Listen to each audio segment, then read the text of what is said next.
flew from London to New Delhi, India.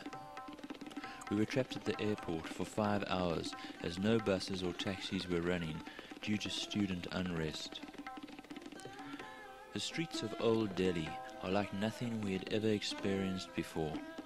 People everywhere, 800 million in India now. The constant stench of urine and shit, dirty water and spices, people constantly clearing their throats, spitting a mixture of phlegm and betel nut which they chew, pawing persistent beggars, orange-robed sadhus, constantly hooting auto rickshaws and taxis, painful salesmen, etc. But all very interesting. No matter what direction one looked, there was always something new to take in.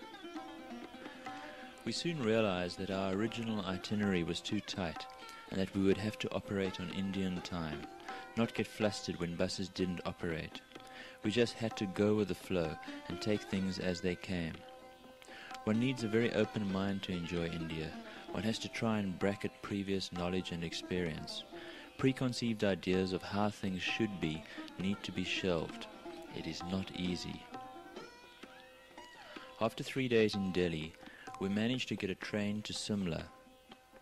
Took the night train to Kalka and then changed to a narrow gauge train for the 6 hours ride up to Simla.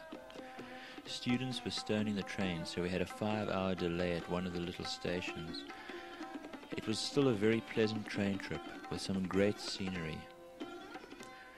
In the days before independence, Simla was the most important British hill station and in the hot season became the summer capital of India. The high flow and social life there in the summer was legendary, and the town still has a bit of a British air about it. Situated at an altitude of 2,130 meters, Simla sprawls along a crescent-shaped ridge with its suburbs clinging to the slopes.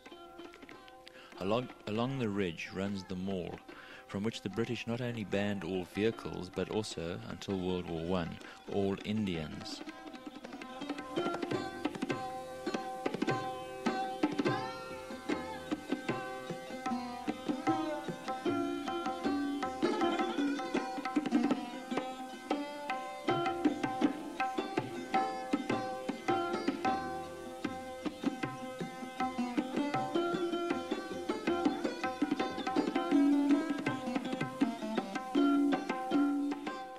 We spent 3 days in Simla, going on excellent walks through rustling woods, up to the Hindu temple dedicated to the monkey god Hanuman.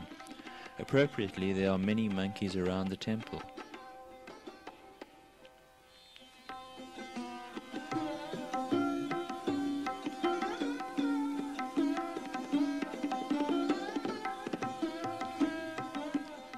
At the temple, we met a very nice Indian couple who were on honeymoon.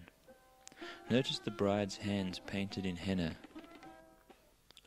From Simla, we caught a bus to Manali at the top end of the Kulu Valley. We stayed with the group we had met on the bus up. A Swedish couple, an English couple, an Australian, a New Zealander, and an Indian he had met in Delhi. A good bunch, and it was fun eating out together or relaxing in the hot mineral baths. We decided to go on a 3-day trek. Rashman, the Indian, was to be our guide. We caught an early morning bus up the spectacular Rotang Pass, 3,915 meters, the only access into Lahore. Then headed via Batal and up the steep Kunzam Pass, 4,500 meters.